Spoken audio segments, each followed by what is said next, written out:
प्यारे बच्चों, हिंदी की कक्षा में आपका एक बार फिर से स्वागत है। जैसा कि आप जानते हैं, हम अपना 13वां पाठ धूप इसके मौखिक प्रश्नों को कर रहे थे। और मौखिक प्रश्न आपको पता है, हम इन्हें मौखिक रूप से ही करते हैं, इनको लिखा नहीं जाता है, तो चर्चा के द्वारा हम करते हैं।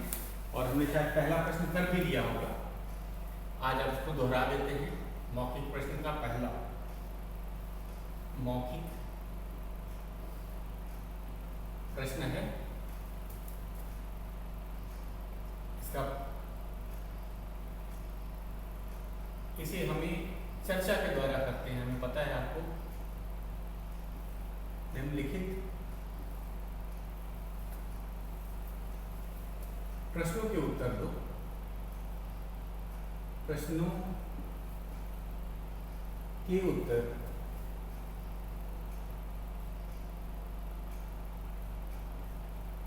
दो। और पहला प्रश्न था, ये मैंने करवा दिया, मुझे याद आ रहा है, ये हमने कर रखा है। कवि ने धूप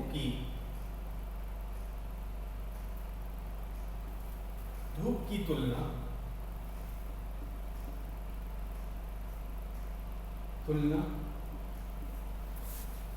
किससे की है? किससे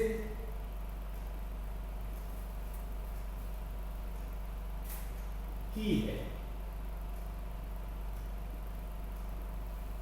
और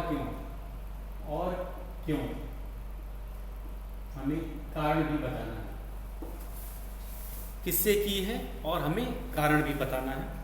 तो हमने कविता में बच्चों पढ़ा था कि जो धूप है वह बहुत सबका भला करती है, इसीलिए कवि ने उसे सोन परी भी कहा है। आपको पता है, परियां जो होती है वो सबके भलाई के लिए ही धरती पर आती है। तो ठीक उसी तरह धूप भी मनुष्यों की भलाई के लिए धरती पर आती है और लोग भी उसका स्वागत करते हैं। लोग अपने छतों पे जाकर, सर्दियों में आपने देखा है, लोग छतों पे जाकर धूप का स्वागत करते हैं। और जो फूल होते हैं, कलियां होती हैं, वे भी धूप के आने पे ही खिलती हैं और वे भी उनका एक तरह से स्वागत ही करती हैं। तो हम कहेंगे, प्रश्न है हमारा, कवि ने धूप की तुलना किससे की है? तुलना किससे की है? सोन परी से। सोन परी कहते हैं, सोने की रंग की होती है, सुनहरे रंग की होती है, जैसे कि हमारी धूप होती है। सुबह की धूप आपने देखा है, यह भी पीले रंग की, सोने के रंग की ही होती है। और इसीलिए कवि ने उसकी तुलना सोन परी से की है, क्योंकि सोन परी का नाम है, जैसे नाम से आपको पता है, सोने के रंग वाली परी। और परियां क्या करती हैं? लोगों की मदद करती हैं। तो किरणें भी क्या करती हैं? धूप भी क्या करती है? वे भी लोगों की मदद करती है। और क्यों? हमें कारण बताना है। क्योंकि परियां सभी प्राणियों की मदद करने आती हैं, इसीलिए कवि ने जो धूप को सोन परी ही कहा है, क्योंकि धूप भी सबको मदद करती है, चाहे वो इंसान हो, चाहे कोई भी प्राणी हो, चाहे पेड़ हो, पत्ते हों, पौधे हों, पेड़ हों, सबकी मदद करती है। तो हम इसका उत्तर परीक्षा में कैसे लिखेंगे? कवि ने धूप की तुलना किससे की है? तो लिखेंगे, कवि ने धूप की तुलना सोन परी से की है, क्योंकि धूप भी सभी प्राणियों की मदद करती है। तो हमें कारण भी बताना है। इसमें दो चीज था, तुलना किससे की गई है और क्यों की गई है। और क्यों की गई है, क्यों। तो दो चीज हमें बताने हैं इस प्रश्न में। कवि ने धूप की तुलना किससे की है और क्यों की है। तो कवि ने धूप की तुलना सोन परी से की है, क्योंकि सोन परी, क्योंकि धूप भी सबकी मदद करती है। या ये भी कह सकते हैं, क्योंकि धूप भी सोन परी की तरह सबकी मदद करती है। दोनों ही सही है। एक बार फिर से आप देख लीजिए, कवि ने धूप की तुलना किससे की है और क्यों। हम लिखेंगे, कवि ने धूप की तुलना सोन परी से की है, क्योंकि धूप भी सोन परी की तरह सबकी मदद करती है। तो ये था हमारा पहला प्रश्न। अब चलते हैं अपने दूसरे प्रश्न पे। हमारा दूसरा प्रश्न है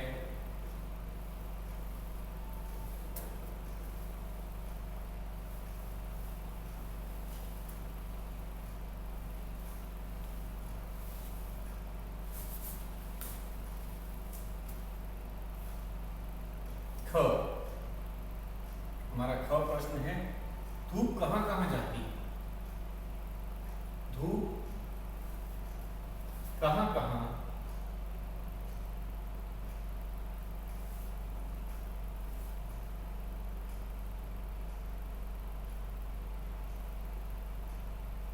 जाती है?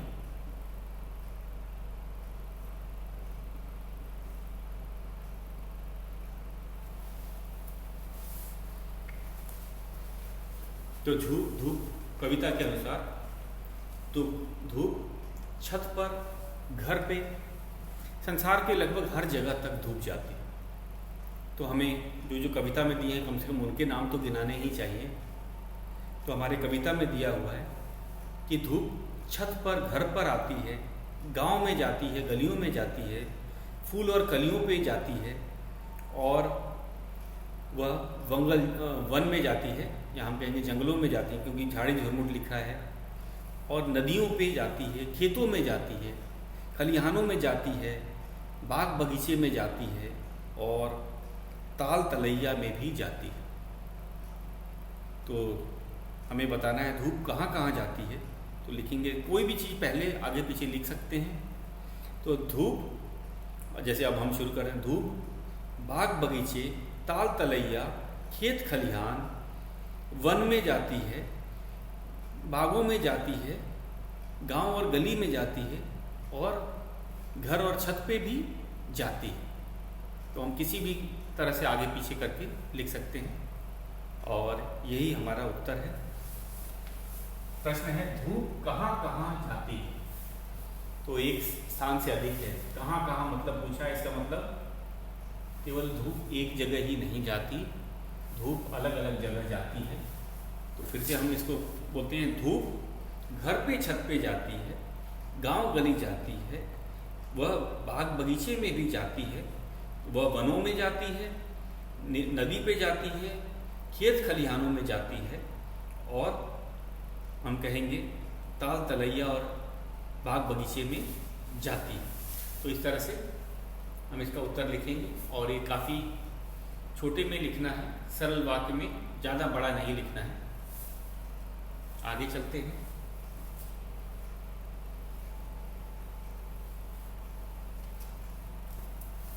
हमारा ग प्रश्न है, अगला है ग।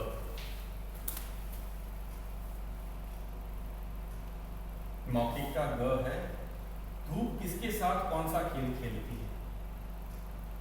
धूप किसके साथ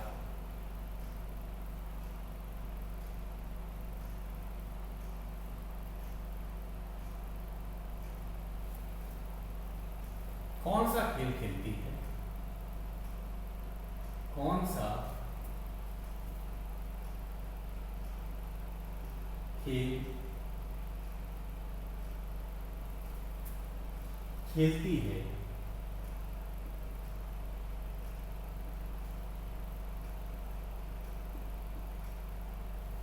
तो बच्चों इसमें दो चीज पूछी गई है, धूप किसके साथ खेलती है और खेल का भी नाम बता रहे हैं, कौन सा खेल। तो याद रखना है, जो जो चीज़ पूछी जाती है वही हमें लिखनी है। धूप किसके साथ खेलती है और कौन सा खेल खेलती है, ये हमें बताना है। तो हम लिखेंगे धूप बादलों के साथ। यहाँ पे कजरारी जो बादल है, काले बादल भी लिख सकते हो या बादल, दोनों ही सही है।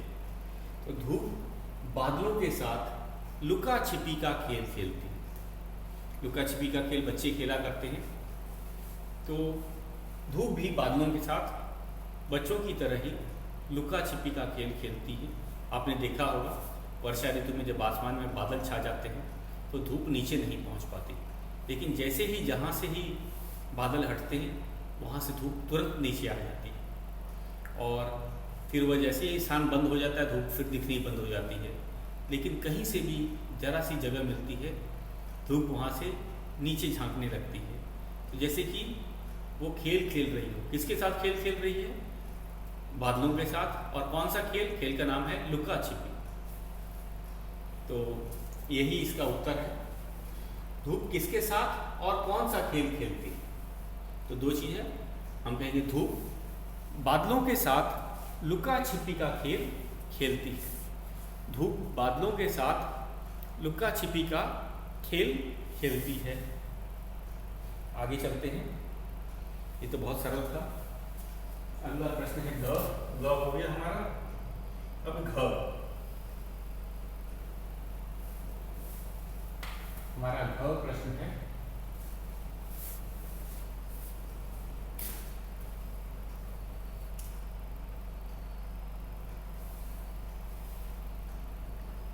कवि ने बादलों को मस्त क्यों कहा है? कवि ने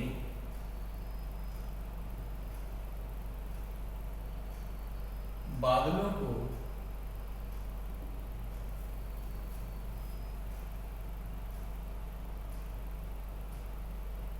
मस्त क्यों कहा है? क्यों कहा है?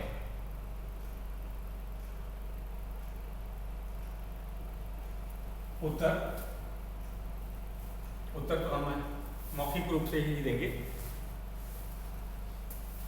कवि ने बादलों को मस्त क्यों कहा है? जैसे कि कविता में बताया है, ये जो वर्षा ऋतु के कजरारे बादलों की बात की गई है। कजरारे मतलब काले बादलों की बात की गई है। और जब वर्षा ऋतु में ये बादल बड़ी मस्ती से इधर से उधर घुमा करते हैं। आपने भी देखा होगा, अनुभव किया होगा, जो वर्षा ऋतु के काले बादल हैं वे एक जगह टिक के नहीं रहते। वो एक स्थान से दूसरे स्थान तक घूमते रहते हैं, पूरे आसमान में वे छाए रहते हैं। और इसीलिए कवि ने भी कहा है कि नभ में फिरते पांव पसारे, घिरे मस्त बादल कजरारे। काले जो बादल होते हैं, वर्षा ऋतु वाले जो बादल होते हैं, वे पूरे आसमान में नभ का मतलब होता है आसमान, नभ में फैले रहते हैं। जैसे कि पैर उन्होंने फैला रखा होता है, निश्चिंत होते हैं और मस्ती से एक स्थान से दूसरे स्थान तक जा रहे होते हैं। तो इसीलिए उन्हें मस्त कहा गया है, क्योंकि वे बिल्कुल निश्चिंत होकर के बिना चिंता किए एक स्थान से दूसरे स्थान तक चले जा रहे हैं। यहाँ से कि कभी कभी तो वे पूरे आसमान को ही ढक लेते हैं और धूप अंदर आना बंद हो जाता है। लेकिन जैसे ही वे लापरवाही करते हैं, जरा सी जगह होती है, धूप फटाफट वहीं से नीचे आने लगती है। तो इसीलिए बादलों को मस्त कहा गया है कि वह बेफिक्र होकर के बिना चिंता के पूरे आसमान को अपना घर समझते हैं और इधर उधर घुमा करते हैं। इसीलिए बादलों को मस्त कहा गया है। मस्त का मतलब जिसको कोई फिक्र नहीं हो, कोई चिंता ना हो। तो ये था, हम कहेंगे कवि ने बादलों को मस्त क्यों कहा है? कवि ने बादलों को मस्त कहा है क्योंकि वह पूरे आसमान में बिना चिंता किए बेफिक्र होकर घुमा करते हैं।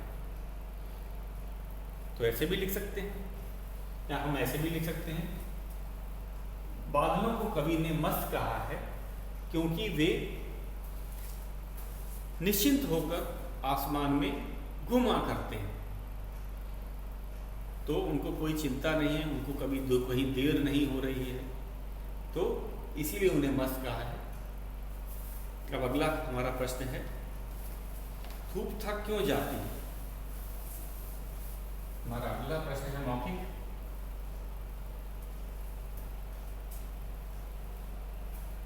धूप थक क्यों जाती है? धूप थक क्यों जाती है?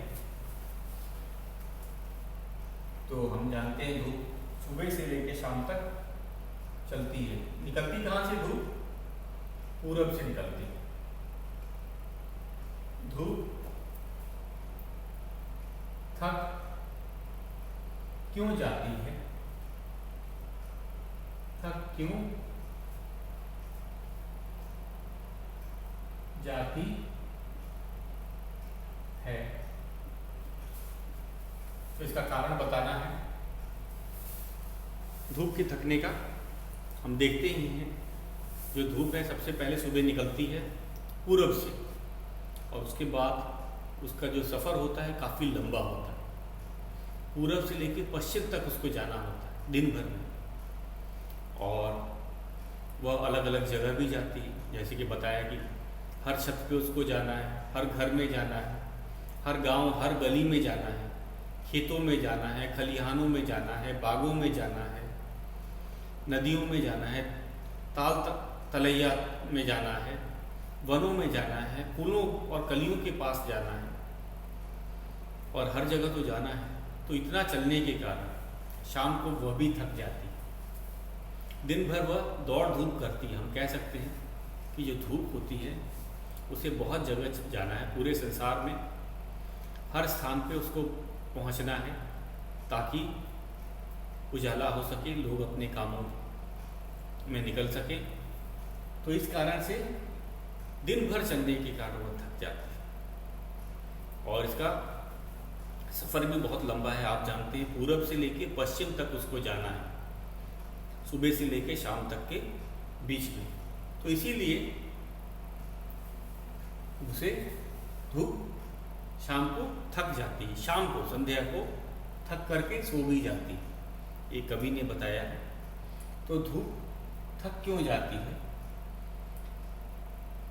लिखेंगे धूप दिन भर लंबा सफ़र करती है तथा हर जगह जाती है, इस कारण से धूप थक जाती है। ऐसे भी हम लिख सकते हैं धूप दिन भर चलती है, उसे बहुत लंबा सफ़र तय करना पड़ता है, उसे हर जगह जाना होता है, इसीलिए धूप थक जाती है।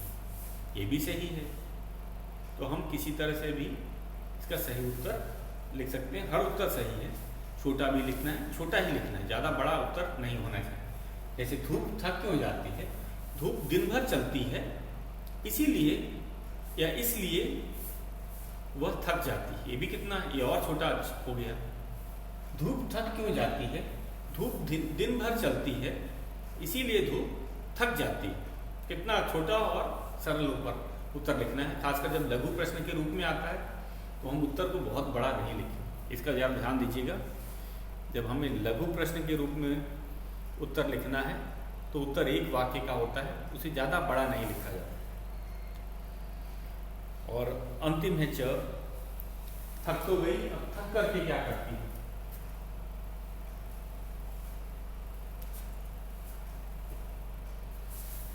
धूप थक कर क्या करती है? लिखेंगे धूप थक कर सो जाती है।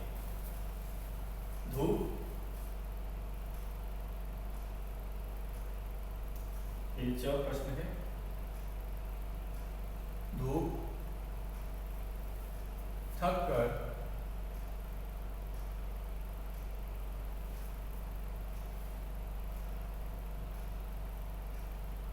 क्या करती है?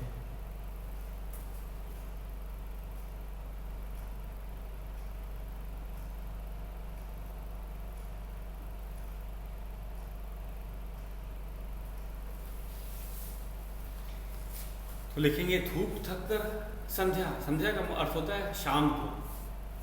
जो दिन भर आदमी थक चलेगा, परिश्रम करेगा तो शाम तक तो थक ही जाएगा। धूप सबसे पहले निकलती है जब लोग सोए होते हैं, तभी धूप निकल जाती है, रोशनी आ जाती है, और शाम तक धूप अपना काम करती है। इस कारण से धूप थक जाती है, और धूप थक कर संध्या को सो जाती है। तो संध्या में धूप थक कर सो जाती है, ये हमारे कवि ने लिखा है और यही हम भी लिखेंगे। प्रश्न है धूप थक कर क्या करती है? धूप थक करके क्या करती है? हम लिखेंगे धूप थक कर सो जाती है। धूप थक कर सो जाती है, या फिर ऐसे भी लिख सकते हैं धूप थक कर संध्या को सो जाती है, या फिर धूप थक कर शाम को सो जाती है। तो हर तरह से सही उत्तर है। मैं नहीं कह रहा कि जो मैंने बोला वही सही है, आप अपने अनुसार इसे लिख सकते हो कि धूप शाम को थक कर सो जाती है। ये भी लिखा जा सकता है। धूप शाम को थक कर सो जाती है, क्योंकि अब उसे अगले दिन फिर सुबह जल्दी उठना है, जल्दी आना है, ताकि फिर से वे सबको पूरी दुनिया में रोशनी फैला सके, सबको जगा सके। तो ये था हमारा मौखिक प्रश्न बच्चों। तो आज हमने इसके मौखिक प्रश्नों को किया मौखिक रूप से चर्चा के द्वारा। इसे आप अपने सरल शब्दों में आप इसको लिखेंगे। इसका उत्तर ज़्यादा बड़ा नहीं लिखना है, ये याद रख दीजिएगा, याद रखिएगा कि इसे ज़्यादा बड़ा नहीं लिखना है। जैसे इसी का था, धूप थक कर क्या करती है? धूप थक कर सो जाती है। अगर आप ऐसे भी लिखेंगे तो सही है।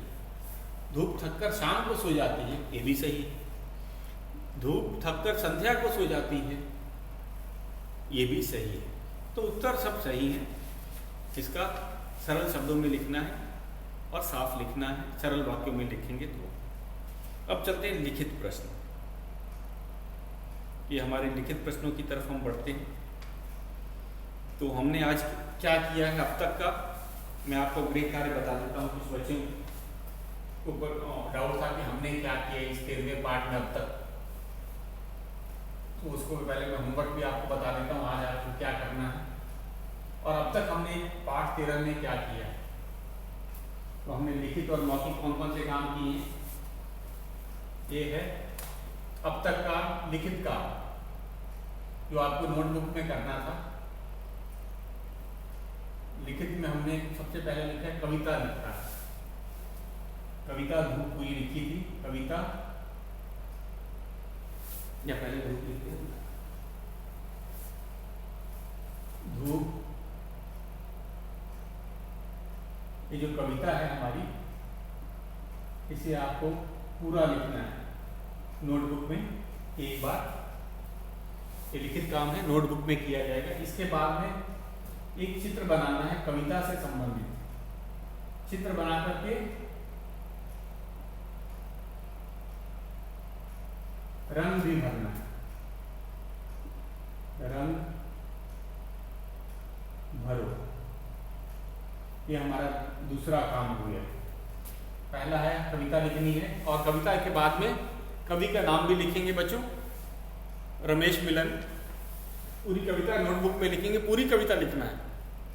सुलेख में हमारी पूरी कविता है, और उसके बाद में कवि का नाम लिखेंगे, चित्र बना करके रंग भरेंगे, दूसरा काम है। तीसरा काम है हमारा शब्दार्थ। शब्दार्थ में केवल 4 शब्द हैं। इसके बाद ये भी लिखित काम है, इसे भी कॉपी में किया जाता है।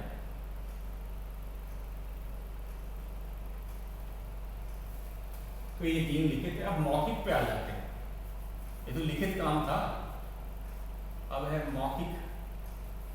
हमारा मौखिक में पहला काम है कविता याद करो। ये लिखित में तो कविता लिखनी थी, कवि का नाम लिखना था। मौखिक में है कविता याद करो। कविता को याद करो।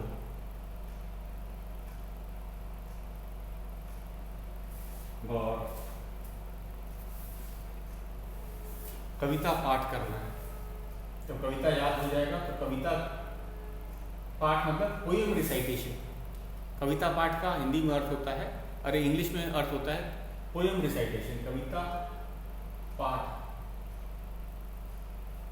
अगर कविता याद होगा तभी आपका कविता पाठ अच्छा हो पाएगा, नहीं तो आप भूलते रह जाओगे।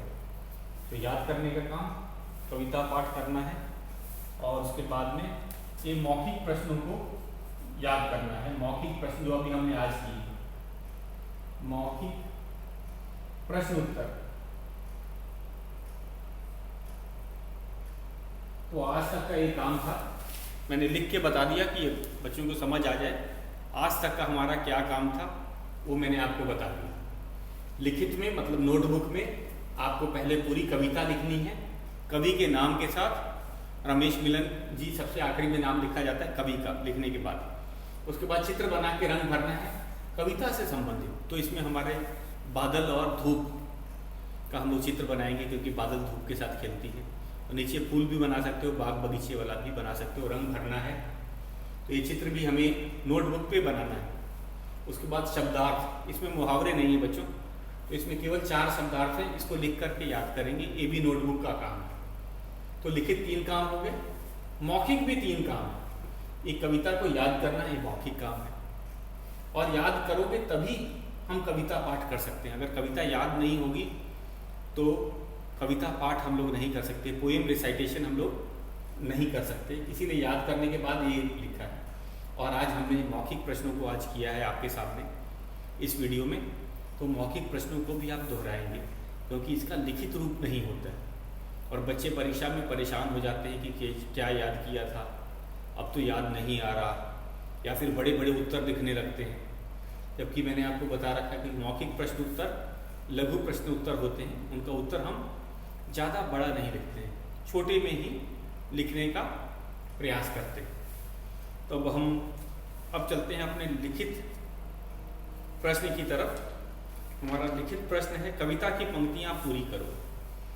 ये जो हमारी, इसके लिए भी कविता याद करना है, इसीलिए हर जगह आप देखोगे कि मैं बार बार कह रहा हूँ कविता याद करो, नहीं तो हम जो कविता की पंक्तियाँ भी पूरी नहीं कर पाएंगे। तो चलते हैं अपने लिखित प्रश्न की ओर,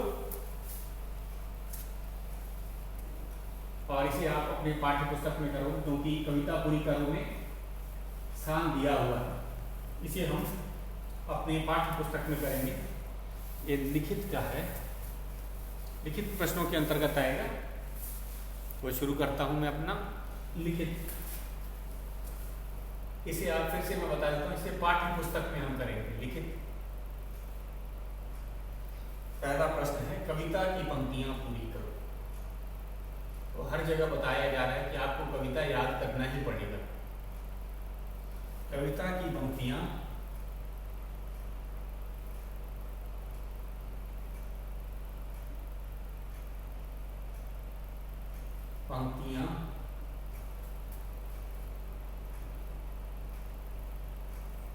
पूरी करो।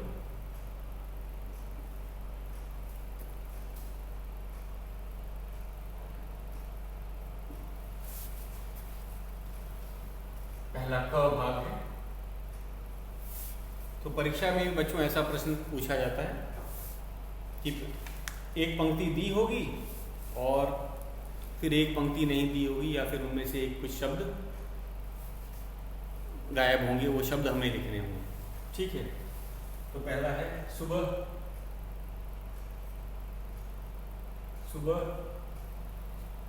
सवेरे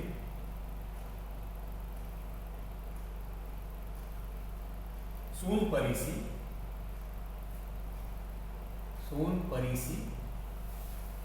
सुबह सवेरे सून परिसी। अगली पंक्ति नहीं दी है, ये हमें लिखना है। फिर अगली पंक्ति दे रखी है, अपनी झोली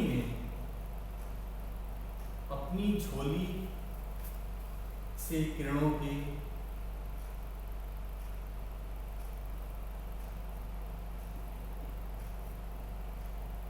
फिर अगली पंक्ति नहीं दी है, ये हमें लिखना है। तो हम, अगर कविता हमें याद है तो हम इसे लिख सकते हैं। सुबह सवेरे सून परिसी, घर की छत पर आती धूप, घर की छत पर आती धूप,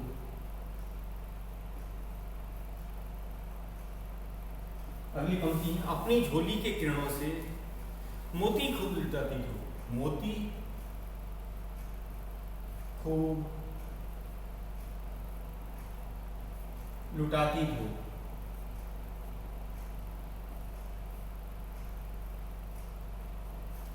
तो इसीलिए मैंने कविता आपको याद करने के लिए कहा था। अगर हम कविता याद नहीं करेंगे तो ऐसे प्रश्न जो परीक्षा में आएंगे और बुक में भी हैं, ये पाठ्य पुस्तक के जो प्रश्न हैं, ये हम नहीं कर पाएंगे। तो कविता तो हमें याद करनी पड़ेगी। सुबह सवेरे सोन परिसी, घर की छत पर आती धूप, अपनी झोली से किरणों के मोती खूब लुटाती धूप। ये था हमारा क भाग। फिर ख भी है, तो ये आपको मैं गृह कार्य दे देता हूँ, नहीं तो मैं फिर कल इसको मैं पूरा करवाऊँगा। तो आज का गृह कार्य है, आपको कविता याद करनी है, तभी आप इस तरह के प्रश्नों को कर पाएंगे। तो आपका क्या होमवर्क है, पूरी कविता याद करो ताकि हम ऐसे प्रश्नों को हल कर सकें। तो आज के लिए बस इतना ही, शेष हम कल करेंगे।